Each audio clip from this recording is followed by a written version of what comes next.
Frères et sœurs, bonsoir. Laisse que la paix du Seigneur soit avec vous pour ce soir.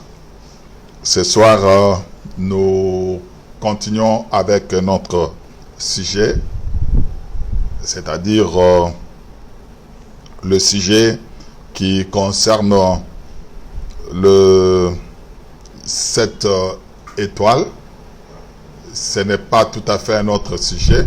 C'est dans le cadre de 7 chandeliers où nous trouvons cette étoile.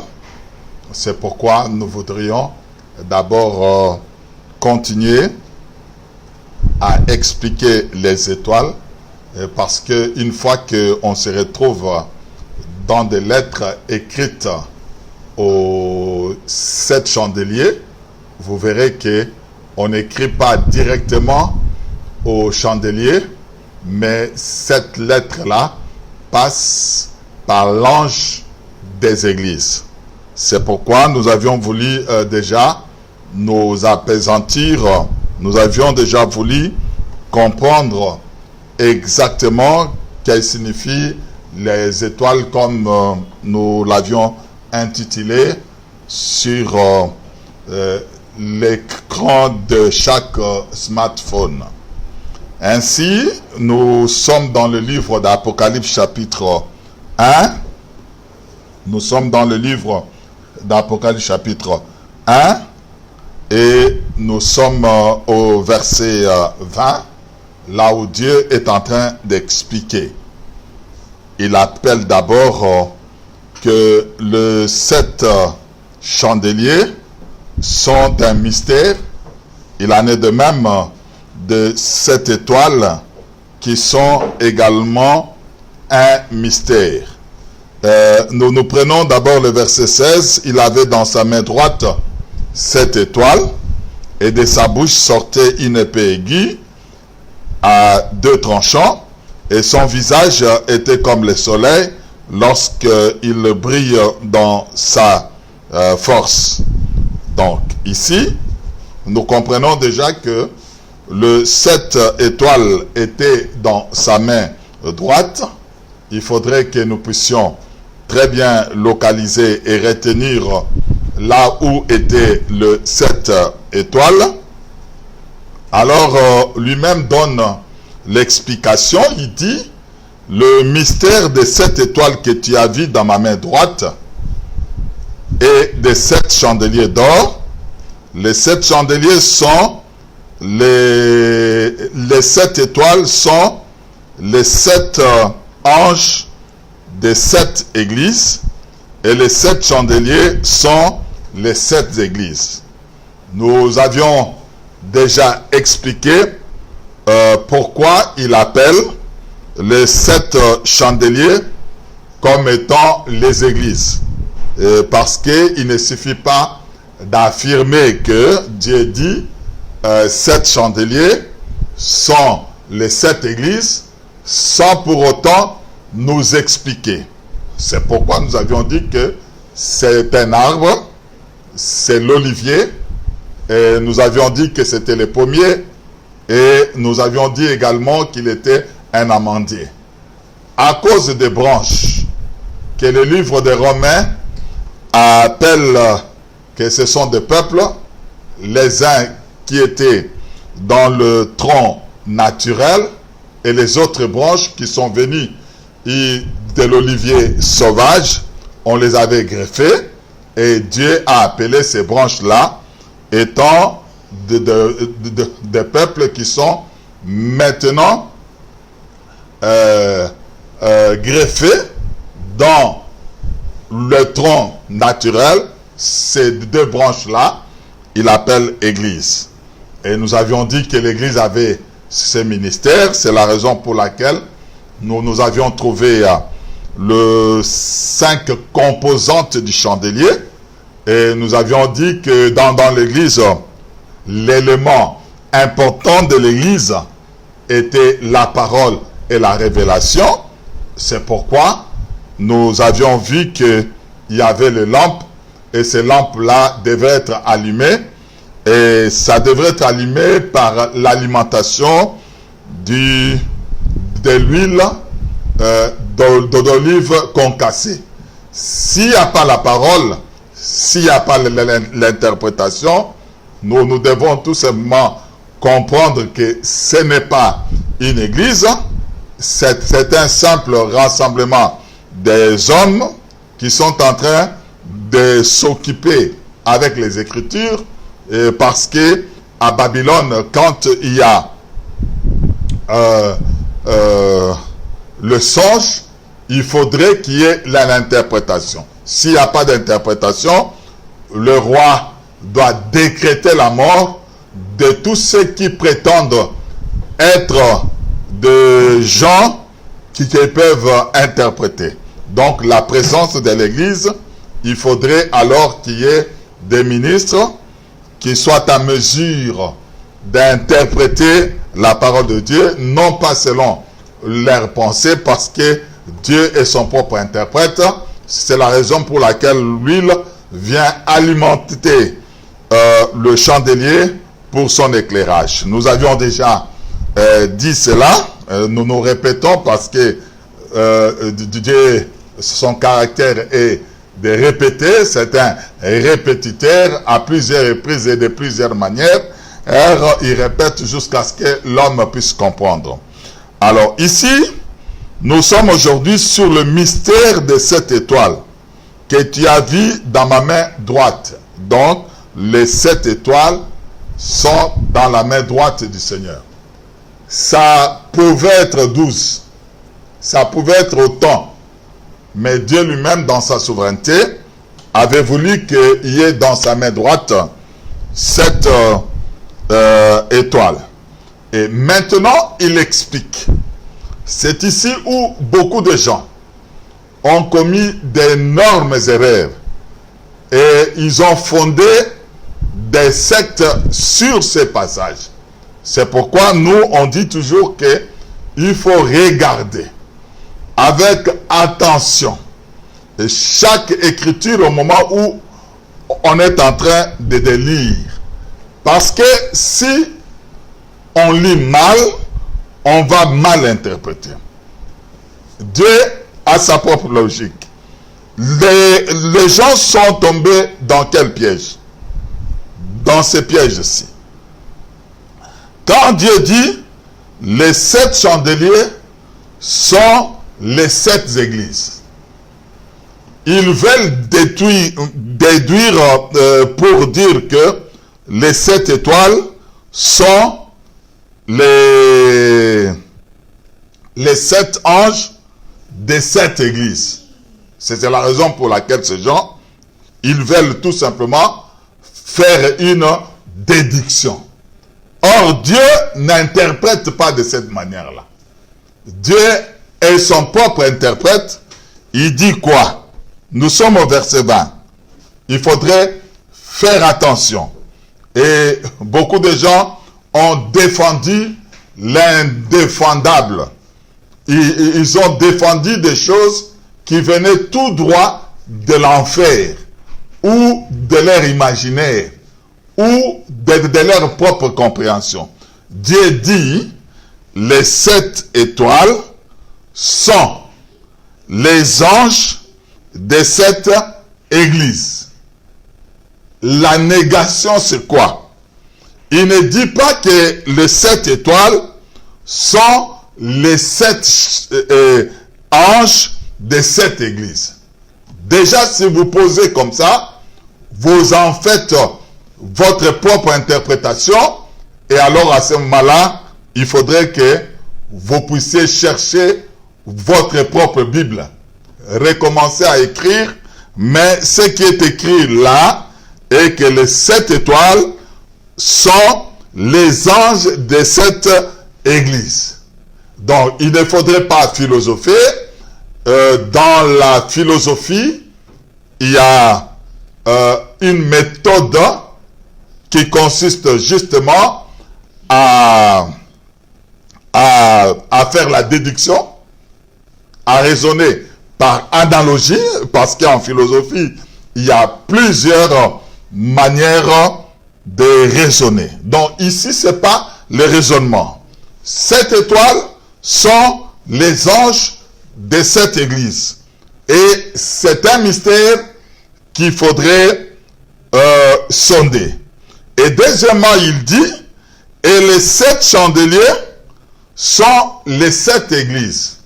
Et nous avions stigmatisé le fait que certaines religions ne veulent pas croire que il y avait 7 étoiles et 7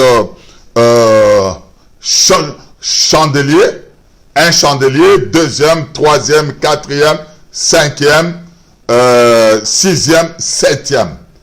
Et il ne représente que un seul chandelier avec des branches. Et ce sont ces branches-là que et appelle les églises. Et arrivé au niveau des lampes, il commence à nous montrer la lampe qui brille plus jusqu'à la lampe qui brille moins. Logiquement, ça ne peut pas se faire étant donné que toutes ces lampes-là sont approvisionnées à partir de la base qui est le pied avec des mèches. Ça ne peut que brûler de la même manière, étant donné que le souverain sacrificateur, il se retrouve au milieu de 7 chandeliers d'or. Or, dans l'ancienne alliance, le souverain sacrificateur avait pour tâche, justement, de préparer les lampes. En préparant les lampes, il avait des brosses pour enlever le carbone qui avait brûlé toute la nuit, afin que le soir prochain, que la lumière soit maintenue. Donc, toutes ces choses-là relèvent de la pensée des hommes.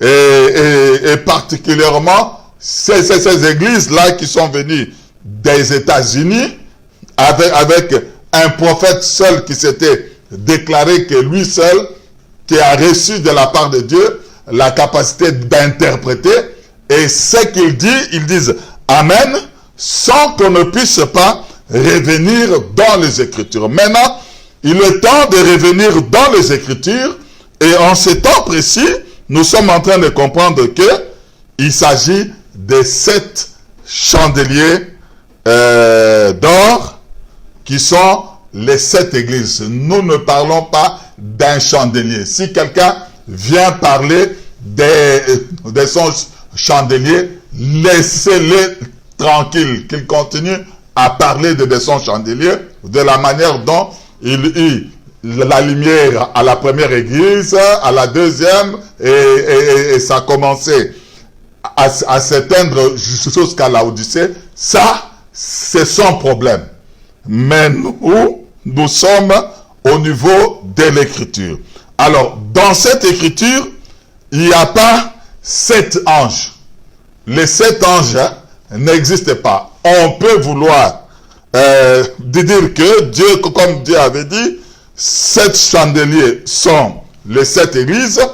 On peut également s'aventurer à dire que 7 étoiles sont les 7 anges de cette église. Non, il n'en est pas question. Donc, les 7 étoiles, cette constellation de 7 étoiles, sont les anges de cette église.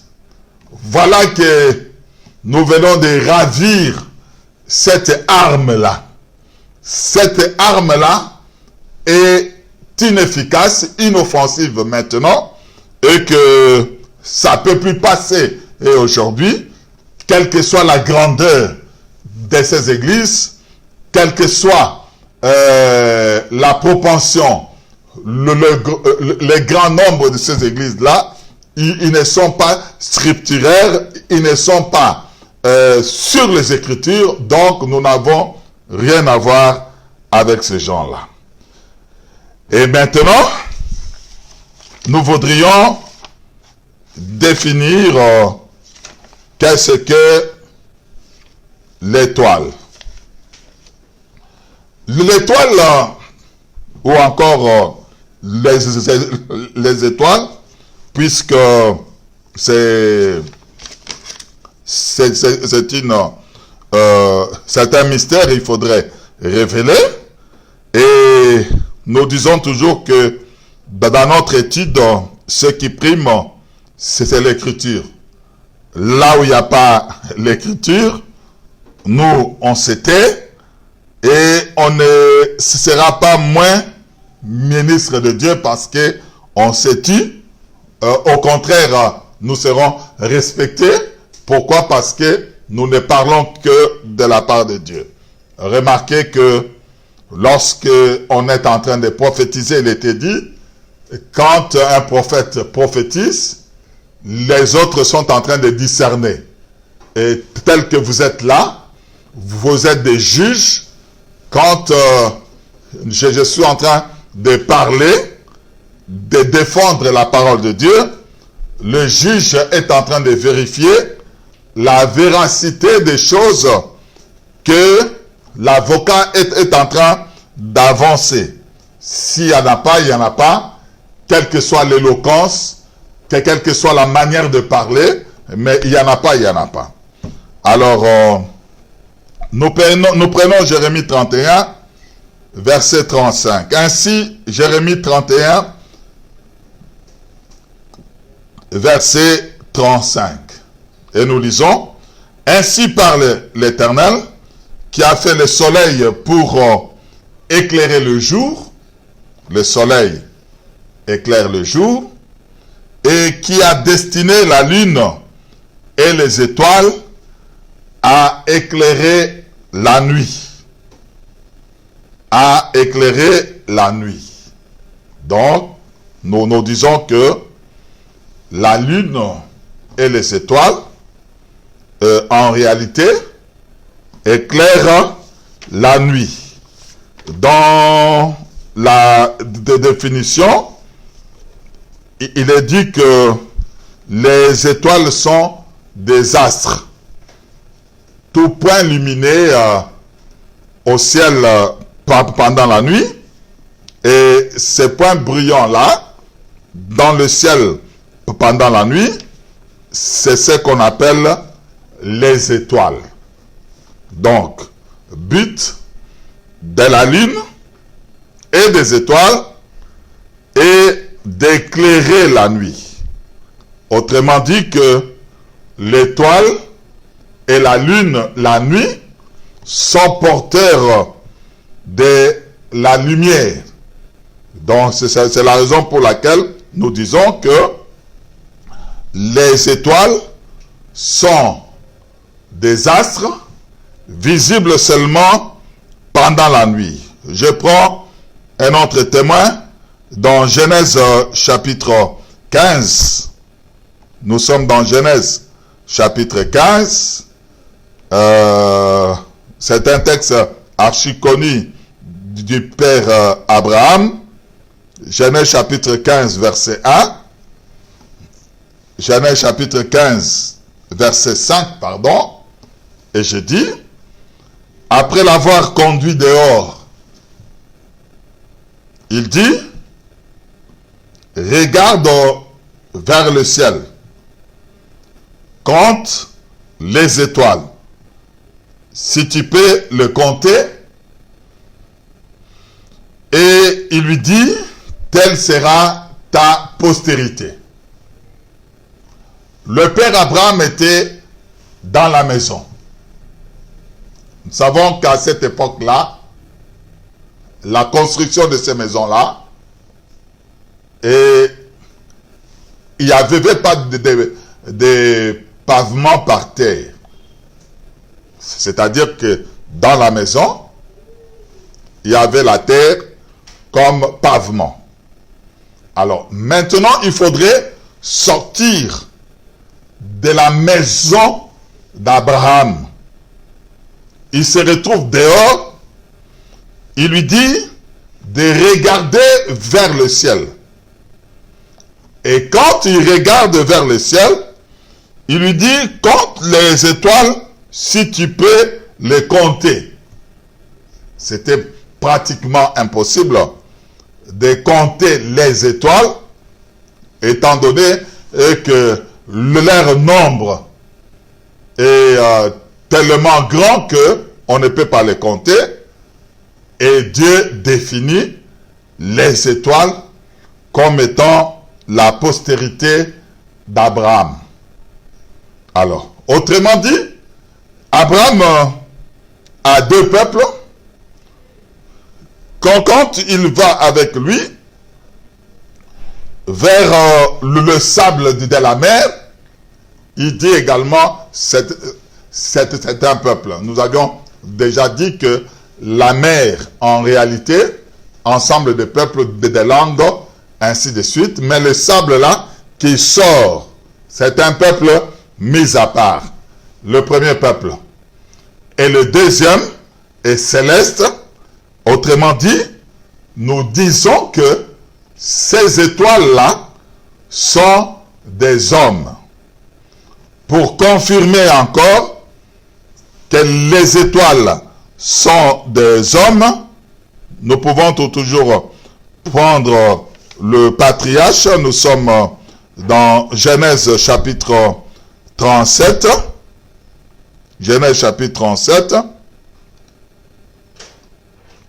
Et nous lisons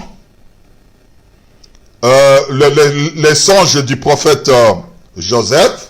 Ici, nous sommes en train de définir d'abord les étoiles. Dans la définition de Dieu, nous allons y arriver. Dieu dit que les étoiles sont des anges. Avant que nous puissions définir les anges, parce que si nous restons dans ce cercle vicieux-là, on ne va pas très bien comprendre quand on dit que les étoiles sont les anges sont les étoiles, on ne peut pas très bien comprendre. C'est la raison pour laquelle ici, nous sommes en train d'expliquer que ces étoiles en réalité sont des hommes, la postérité déjà d'Abraham, et c'est comme ça qu'on peut comprendre. Alors, nous prenons la deuxième définition, ou du moins le deuxième témoignage qui nous atteste que les étoiles sont des hommes. C'est les songes du prophète Joseph. Il dit quoi? Il eut un autre songe, il le raconta à ses frères et dit: j'ai eu encore un songe, et voici le soleil, la lune et 11 étoiles se prosternaient devant mon étoile. On le raconta à son père et à ses frères. Il les raconta à son père et à ses frères. Son père le réprimandant et lui dit: que signifie ce songe que tu as eu? Faut-il que nous venions, moi, ta mère, tes frères, nous prosterner en terre devant toi? Donc, c'est le père ici qui est en train d'interpréter. Nous savons que les pères, c'est l'écriture. Tandis que la mère, c'est l'enseignement. C'est le père qui est en train d'interpréter ici. Il dit: la lune, c'est ta mère, le soleil, c'est moi. C'est la raison pour laquelle nous voyons que c'est le soleil qui est en train d'éclairer le jour. Or, le jour a justement 12 heures. Et nous disons que c'est Jacob avec ses 12 fils. Tandis que nous avions vu dans Jérémie 31 que la nuit, c'est le règne alors justement de la lune et des étoiles. Et lui interprète que la lune, en réalité, c'est la mer. Remarquez que c'est 12 enfants sont nés de 4 mères différentes. Mais il ne parle pas des mères. Il parle seulement que la lune est une mère, justement, avec les 4 phases de la lune, nouvelle lune, premier quartier, la lune pleine, et le dernier quartier. Nous sommes en train de voir que ces 4 phases de la lune donnent naissance justement aux heures de la nuit.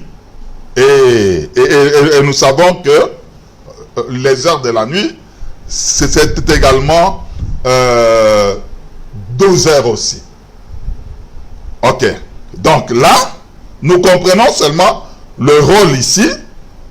Ne vous embrouillez pas outre mesure que nous ne sommes pas en train de parler de la lune avec ses phases. Nous avions tout simplement expliqué la nuit. Nous ne parlons pas de la nuit avec ses 4 veilles. Nous avions tout simplement essayé d'expliquer. Mais ici, notre problème, c'est le mystère des 7 étoiles qui sont dans sa main droite. Or, la droite de l'Éternel, c'est sa puissance. Dans sa gauche, il y a la richesse et la longue vie. Autrement dit, ces 7 étoiles-là constituent la puissance de Dieu parce qu'ils sont dans la main de Dieu. Voilà ici, nous comprenons justement que les étoiles, d'après l'interprétation du père Jacob, sont alors ses fils. Autrement dit, ce sont ces 12 fils-là qui constituent les 12 étoiles. Voilà l'explication. Nous comprenons déjà que ce ne sont pas des astres, mais plutôt ce sont des hommes. Remarquez que nous passons de 7 étoiles qui sont des anges et nous disons que les étoiles en réalité sont des hommes.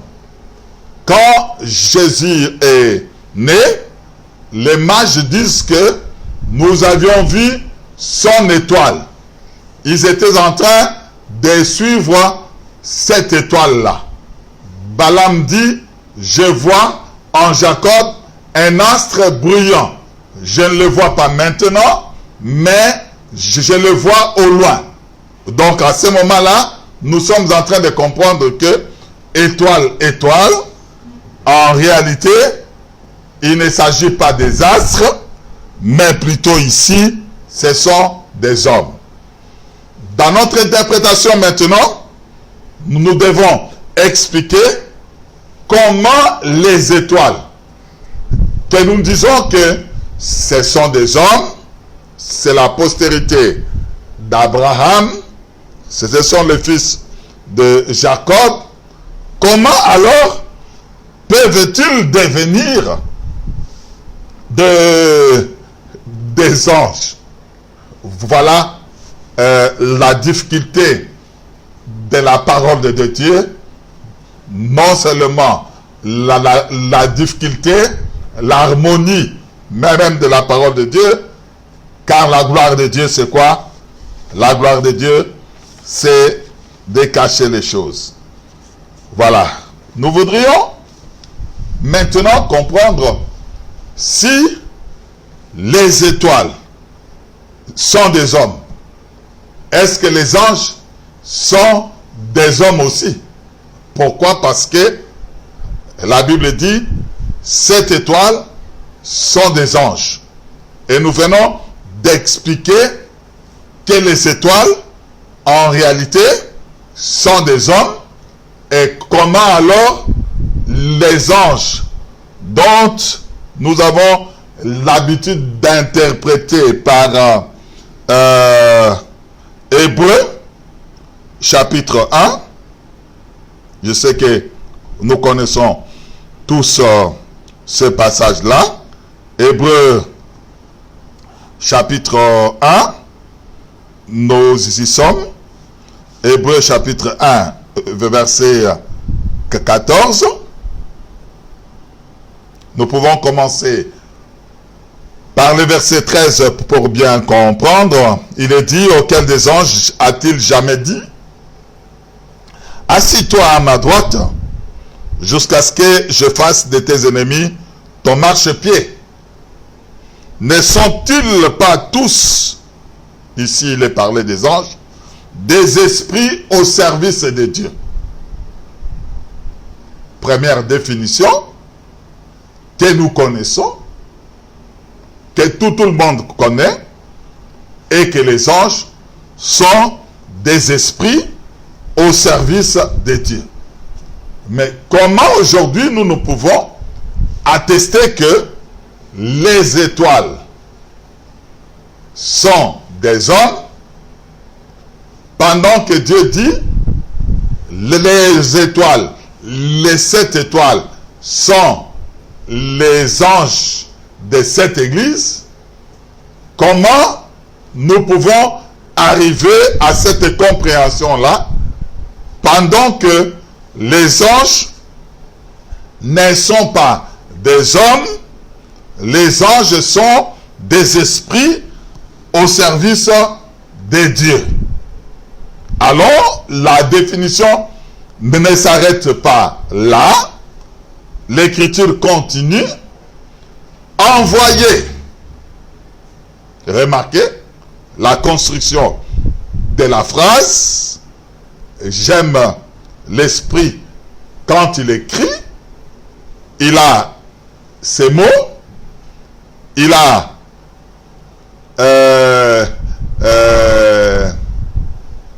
sa grammaire. L'esprit a sa propre grammaire. Même là où l'Académie française dira que c'est une faute, mais l'esprit parle de cette manière-là. Exemple, la grammaire de l'esprit. Jésus dit, je m'en vais au Père. Or, vous et moi, nous avions étudié à l'école que O est le complément circonstanciel des lieux. Et aucun de nous ne peut, dans la logique des grévistes, des grammaires, ne peut pas dire où vas-tu? Je m'en vais au Père. On dira, je m'en vais au marché, je m'en vais à l'hôpital, mais on ne dira pas que je m'en vais au Père, on dira que je m'en vais chez mon Père. Pourquoi? Parce que je ne peux pas entrer dans mon Père. Il y aura une juxtaposition, c'est-à-dire je viens et mon Père est là, je vais vers mon Père ou bien chez mon Père. Mais Jésus dit, je m'en vais au Père. Et cela est resté comme ça. C'est pourquoi je dis que la Bible a sa propre logique de grammaire. Il dit, allez faites de toutes les nations les disciples, baptisez-les au nom singulier du Père, du Fils et du Saint-Esprit. Le français exigerait que O soit avec X, non avec S, pour que ça fasse pluriel. Pourquoi? Parce que il y a 3 personnes, Père, Fils et Saint-Esprit, qui doivent nécessairement avoir 3 noms. Mais la grammaire biblique dit au nom, c'est-à-dire au singulier.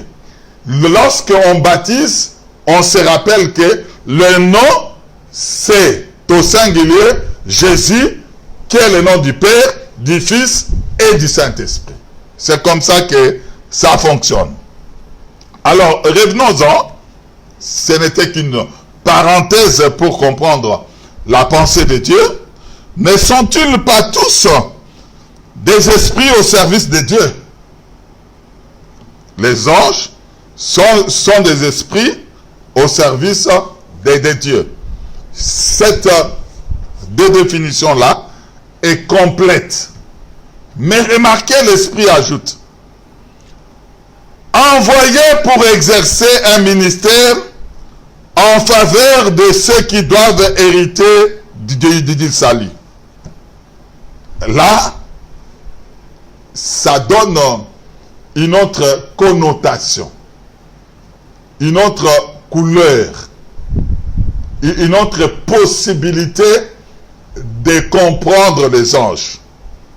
On peut dire, si on fait fi de la première phrase, on peut simplement dire que les anges sont des envoyés pour exercer un ministère en faveur de ceux qui doivent hériter du salut. Quand on ne tient pas compte de leur nature, dans la première proposition, si on fait fi de la première proposition, on dira seulement que les anges sont des envoyés pour exercer un ministère en faveur de tous ceux qui doivent hériter du salut. Autrement dit, tout celui qui est envoyé pour exercer un ministère en faveur de ceux qui doivent hériter le salut est un ange.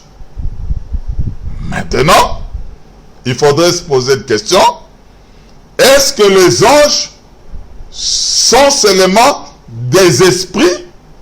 Est-ce qu'il n'y a pas possibilité que les anges qui sont des envoyés, Dieu, est-ce qu'il envoie seulement les anges, ou bien il peut aussi envoyer des hommes?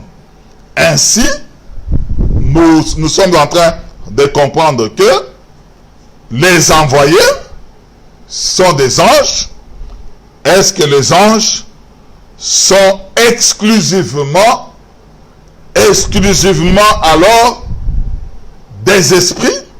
Est-ce qu'il n'y a pas possibilité qu'ils soient des hommes? Voilà. Si nous trouvons cette énigme-là, alors à ce moment-là, nous allons comprendre que les 7 étoiles qui sont des hommes sont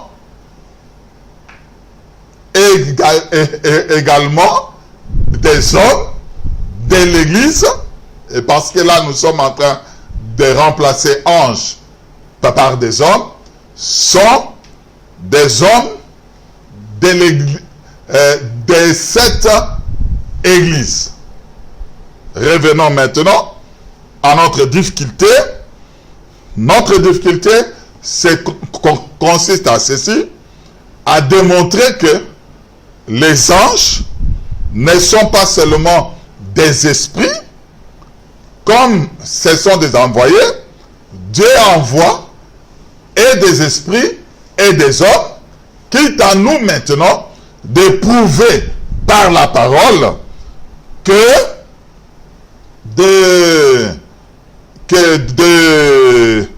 des envoyés hommes sont aussi des anges.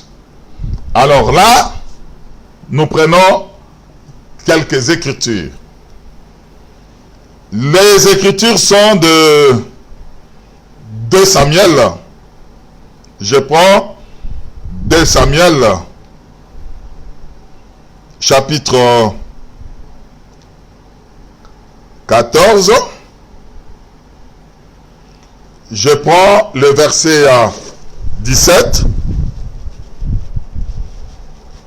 2 Samuel 14, verset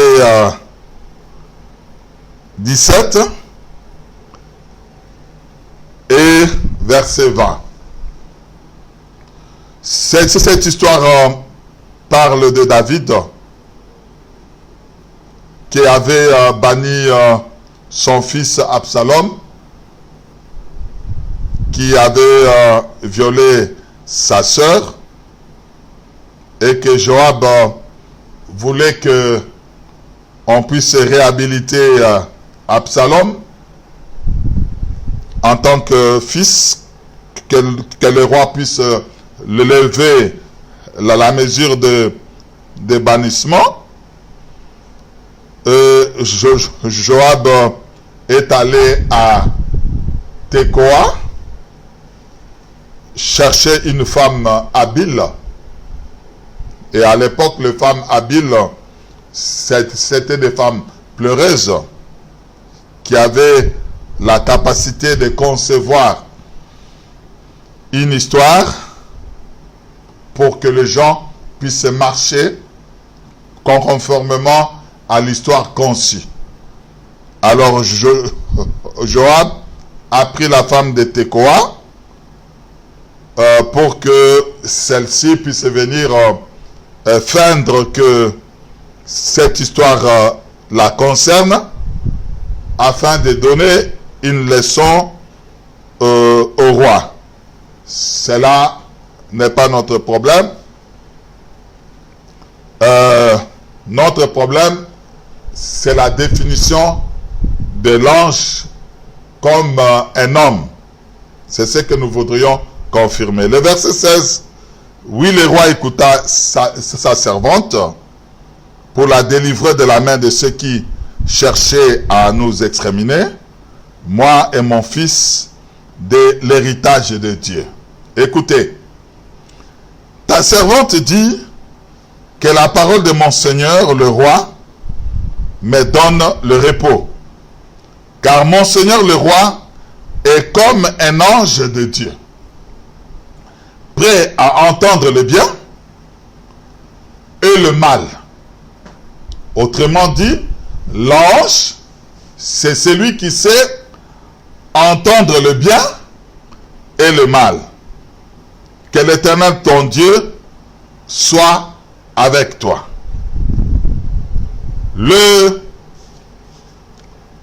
La femme habile dit du roi, j'ai résumé la chose, mais la problématique ici est que la servante dit que la parole de mon Seigneur,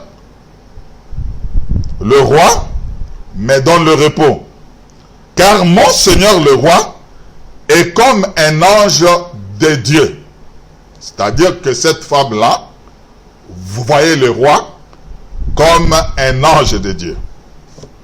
Il y a un problème de français lorsqu'on dit comme. Comme, qui est une à la fois une conjonction et un adverbe. Beaucoup de gens croient que c'est une similitude. Mais en réalité, la conjonction ou l'adverbe comme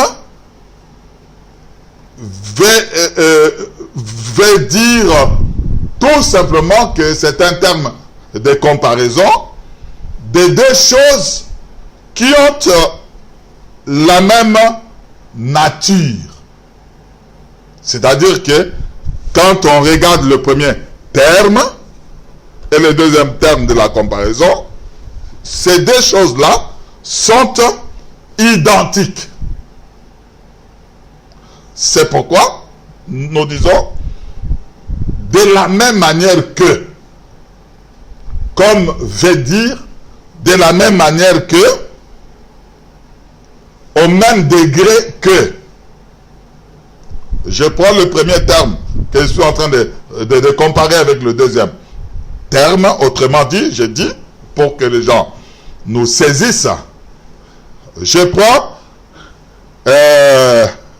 la première chose que je suis en train de comparer avec la deuxième chose, si je trouve l'identité, c'est alors que je vais utiliser la conjonction ou l'adverbe comme. Les uns comme apôtres, les autres comme docteurs, les autres encore comme pasteurs. C'est l'identité au ministère de Jésus-Christ avec une autre personne, un autre individu qui exerce de la même manière que le prophète, de la même manière que le docteur véritable qui est Jésus-Christ. C'est la raison pour laquelle celui-ci étant identique avec celui-là, c'est pourquoi on dit comme pasteur, comme évangéliste, comme docteur. C'est-à-dire que au même degré que. Donc là, il y a l'égalité. Et quand tu dis comme un ange, c'est-à-dire que il voit l'ange. Pourquoi? Parce que les rois étaient prêts à entendre le bien et le mal. Nous arrivons, nous continuons. C'est pour donner à la chose, et je suis au verset 20, c'est pour donner à la chose une autre tournure que ton serviteur Joab a fait cela, mais mon Seigneur est aussi sage qu'un ange de Dieu pour connaître tout ce qui se passe sur la terre. Nous sommes en train de voir que les attributs des anges, ces attributs-là étaient dans le roi. Donc c'est cette femme-là qu'on comprenait que le roi était un ange. D'abord, à entendre le bien et le mal. Deuxièmement, à connaître tout ce qui se passe sur la terre. Parce que cette femme-là ne pouvait pas appliquer au roi les noms d'anges s'il ne pouvait pas argumenter. Elle argumente parce que cette femme-là vivait justement de l'habilité de sa parole, de la manière de composer les paroles. C'est comme ça qu'elle vivait. Elle devait argumenter. Donc ici, nous voyons que la femme de Tekoa appelle le roi ange. Je prends un deuxième témoin. Je suis dans 2 Rois, chapitre 19. Deuxième Roi, chapitre 19. J'y suis. Et je prends le verset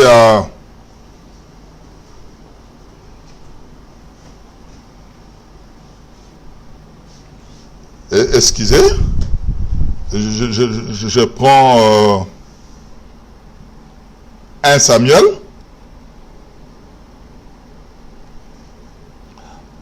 chapitre 1.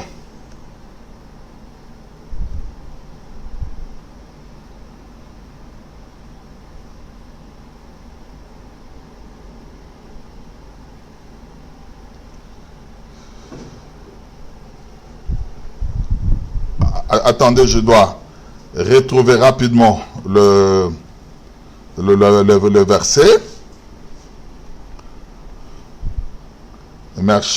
Merci Bochette.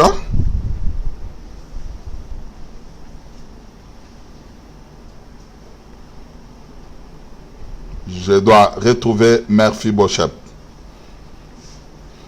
Attendez, il y a plusieurs versets qui circulent, qui trottonnent dans la tête. Il faudrait que je puisse les rassembler toutes. Et je suis en train de retrouver mes versets. Je suis dans 2 Samuel, chapitre 19. 2 Samuel, chapitre 19. Et nous prenons le verset 27. 2 Samuel chapitre 19, verset 27. C'est Mephibosheth, fils de Saoul, qui parle toujours à David. Il dit quoi? Et puis nous allons faire l'économie de la chose. 27. Il a calomnié ton serviteur auprès de mon Seigneur le roi. Mais mon Seigneur le roi est comme un ange de Dieu. Fais ce qui te semblera bon. Voilà une histoire. Mephibosheth devrait suivre le roi David. Mais malheureusement, c'est lui qui devrait le conduire auprès de David, la fauchée compagnie. Nous sommes au verset 26. Il répondit: ô mon roi, mon serviteur m'a trompé, car ton serviteur qui est boité avait dit: je ferai sceller mon âne, je monterai et j'irai avec le roi. Le roi lui a reproché: pourquoi tu n'es pas venu avec moi? Il ne pouvait pas venir aux fautes de quelqu'un qui pouvait le conduire. Mais il a été calomnié, c'est pourquoi il dit, il a calomnié ton serviteur auprès de mon Seigneur le roi.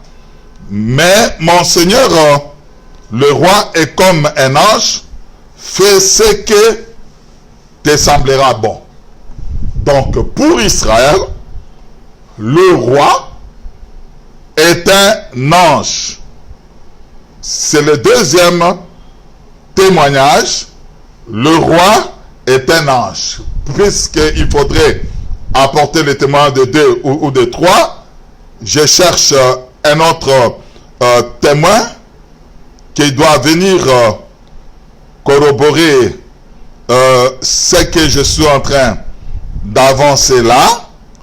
Il doit venir attester la véracité des choses que je suis en train d'avancer là, qu'en Israël, le roi, particulièrement David, était appelé un ange. Je prends 1 Samuel, chapitre 29, verset 8-9.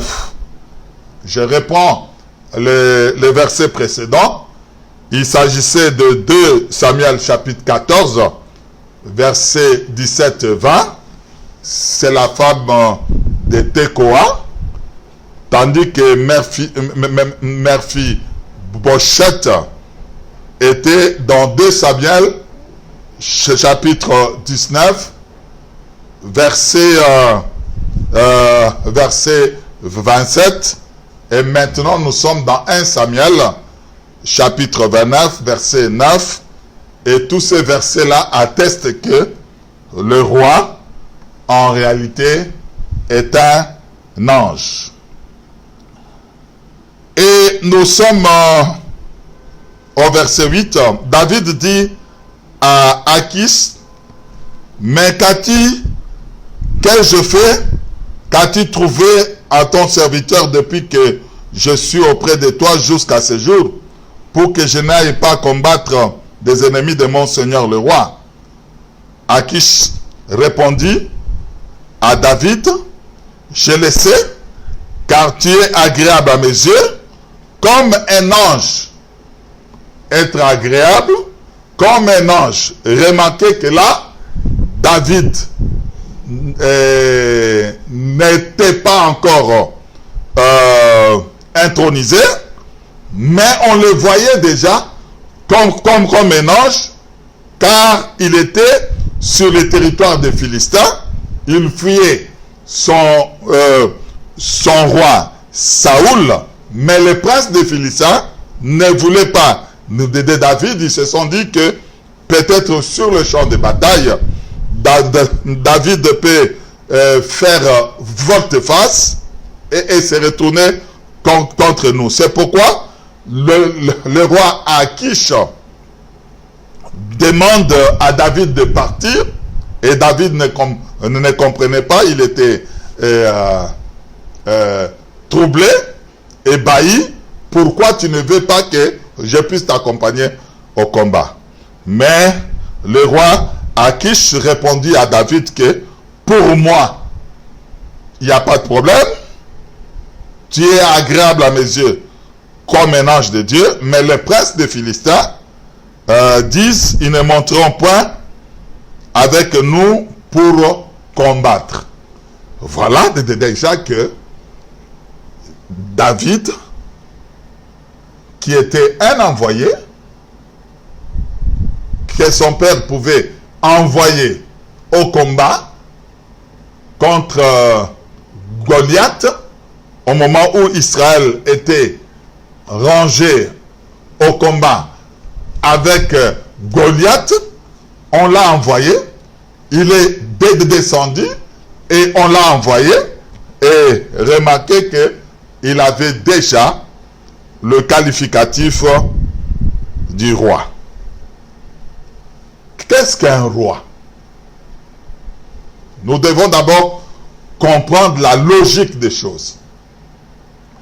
Dieu a fait de nous un royaume des sacrificateurs.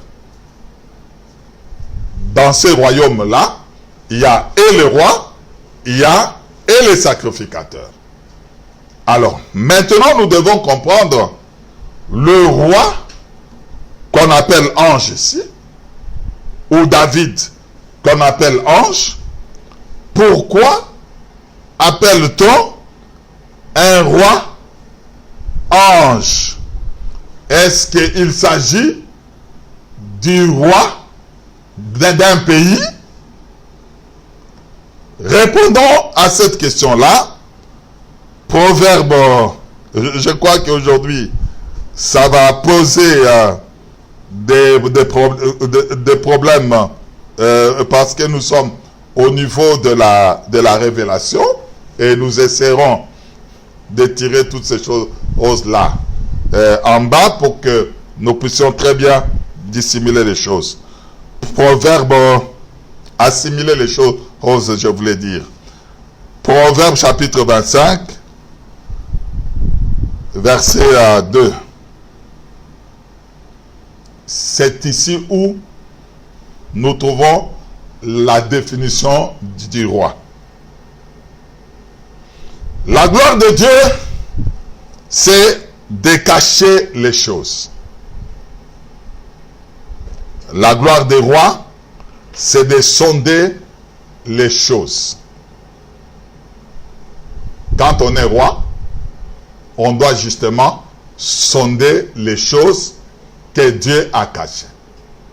Donc, par là, nous comprenons que le roi ici, ce n'est pas le monarque, mais quiconque qui sait sonder des choses cachées par Dieu est un roi. Et ici, c'est celui qui sonde est un roi. Le roi est un ange. Donc, le sondeur est un ange aussi. Et nous comprenons que les anges, ils viennent avec un message et ils expliquent également le message. C'est ce que nous voyons toujours quand l'ange vient avec une vision, avec une lettre. Il commence à sonder justement ce qui est écrit, la pensée cachée de Dieu.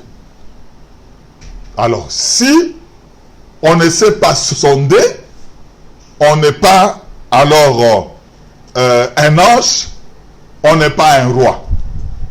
Donc ici, nous comprenons que ce n'est pas de la monarchie, mais il s'agit plutôt des hommes qui savent sonder.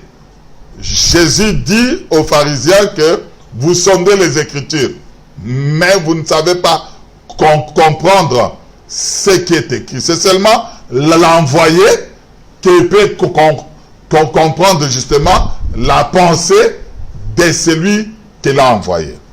Résumé pour aujourd'hui. Je crois que le mardi, quand on va revenir, ça sera beaucoup plus simple. Nous disons que le mystère de cette étoile dans la main, or la main de Dieu, en réalité, c'est ce qui lui permet d'exercer un ministère quelconque. Bénir, la main de Dieu n'est pas courte, et dans la main de Dieu, il y a ces 5 doigts-là. Nous disons que c'est le ministère de Dieu. Et dans cette main-là, il y a 7 étoiles. Et ces 7 étoiles-là, il dit que ce sont des anges. Or, nous disons qu'ici, il ne s'agit pas des esprits. Pourquoi? Parce que le premier ange, qui est un esprit, écrit, demande à Jean d'écrire à l'ange de l'église, c'est-à-dire que celui qui reçoit la lettre là est terrestre, celui qui ordonne d'écrire est céleste. Si bien que nous comprenons que il y a 2 anges, les esprits qui sont les célestes, les terrestres qui sont en réalité ceux qui exercent le ministère pour les saluts des enfants de Dieu. En réalité, sont des ministres, des sondeurs, ceux qui ont la capacité de sonder les choses que Dieu a cachées. Donc, il ne s'agit pas d'une seule personne, mais plutôt, c'est une constellation des anges qui sont dans une église, qui ont la capacité de sonder, d'expliquer, d'interpréter les Écritures. Voilà. Si au début, c'était de la mer à boire, mais maintenant, je comprends que ce sont des cacahuètes et n'importe qui peut manger ça. Pour aujourd'hui, nous nous arrêtons là. La fois prochaine, nous aurons justement à continuer et à expliquer d'abord, à faire asseoir que il s'agit bel et bien des hommes qui sont des anges ici, et que ces hommes-là sont des étoiles. Pourquoi on les appelle les étoiles? Et cela, c'est pour le mardi prochain, par la grâce de Dieu. Ainsi, nous venons de terminer et nous allons intercéder. Nous continuons notre intercession sur la pandémie qui continue à ressurgir par-ci par-là. Que Dieu de toutes grâces puisse étendre sa main. Et ce soir, nous allons prier exclusivement pour tous les frères et sœurs qui ont des difficultés, des problèmes de loyer, qui ont des problèmes de travail, qui ont des problèmes d'argent, qui ont des difficultés à cause de cette pandémie. Que le Dieu de toute puissance puisse les exaucer, débloquer leur situation financière, et qu'il y ait une différence entre ceux qui craignent Dieu et ceux qui ne craignent point Dieu. Nous prions. Père éternel, nous revenons encore dans ta présence. Souviens-toi de cette pandémie. Étends ta main, ô Dieu. Étends ta main du Dieu de gloire. À ce moment précis, à Texas, Florida, Californie, au Brésil, en Algérie, Kabylie, partout en Espagne, là où cette maladie est en train de circuler, il n'y a que toi finalement. Il n'y a que toi, oh Dieu. Nous avions crié aux médecins. Nous avions crié à notre système de santé. Nous avions crié aux savants, aux scientifiques. Mais malheureusement, oh Dieu, ils ont échoué. Là où eux ont échoué, il n'y a que toi, oh Dieu. Tu as démontré à l'homme ses limites, Père. Is de miséricorde, de compassion, à cause de ton peuple. Abraham, en intercédant sur Sodome et Gomorrhe, il t'avait dit, loin de toi cette manière d'agir, de faire périr le méchant et le juste ensemble. Manifeste la puissance de ton nom, ô Dieu. Souviens-toi de tous ceux qui ont des problèmes de loyer, des paiements de loyer, des problèmes d'argent, ceux qui sont malades, des maladies, de n'importe quelle maladie. Il est écrit que par tes meurtrissures, nous sommes guéris. Il est écrit que ta main qui n'est pas courte pour guérir. Il est écrit que dans leur détresse, ils crièrent vers toi et toi tu as envoyé la parole. La parole c'est Jésus qui était descendu maintenant. Qu'il touche maintenant tous ceux qui sont malades, agonisants, tous ceux qui sont sur le lit des hôpitaux, dans leur maison, dont les médecins n'ont pas trouvé de solution. Toi seul tu peux le faire. Débloque la situation du travail, débloque éternel notre Dieu, la vie de tes enfants, dans le nom de Jésus. Amen. Nous voudrions passer aux salutations. Nous saluons les frères et sœurs qui sont avec nous. Je salue ma sœur Ebenezer Mousse d'Angleterre, Alice Moulassi de la région parisienne, Grady Ayela. Je te salue bien-aimé, c'est pour la première fois Ayel que je vois ton nom. Hélène Yema, que Dieu te fortifie, ma sœur de la région parisienne. Zozo Mangui dit je te salue. Paulin Katoukou, je te salue frère, c'est pour la première fois. Ben Mustapha, Urbana, Illinois, aux États-Unis, je te salue mon fils. Mon lieutenant Motebe, Dieu merci, de Kinshasa, je te salue. Fabien Chibangu de Kinshasa, mon protocole, je te salue. Homme de Dieu, Gislain Binoueta, mais dans le Grand Est, je te salue. Annie Biloa de Kinshasa, notre journaliste, je te salue. Clédo Moudimo, je te salue ma soeur. Que l'enfant se porte bien et Dieu sera avec toi. Marie Chaco de Champaign, Illinois, aux États-Unis. Toussaint Mbaya, ainsi que ta femme, je vous salue. Et Frazi Monsieur, je te salue ma soeur de Kinshasa. Moïse Atembone, je te salue mon frère de Kinshasa, que Dieu te bénisse. Notre grande sœur Rosalie Kajinga reçoit mes salutations. Yvonne Chikambaya, notre trésorière, je te salue, que Dieu te protège et te bénisse. De Dorcas Kamonia, la nouvelle mariée, soit bénie, ça fait longtemps aussi. Pasteur Joël, je te salue bien-aimé, depuis Angleterre, que Dieu te bénisse énormément avec ton épouse pour le travail que vous faites.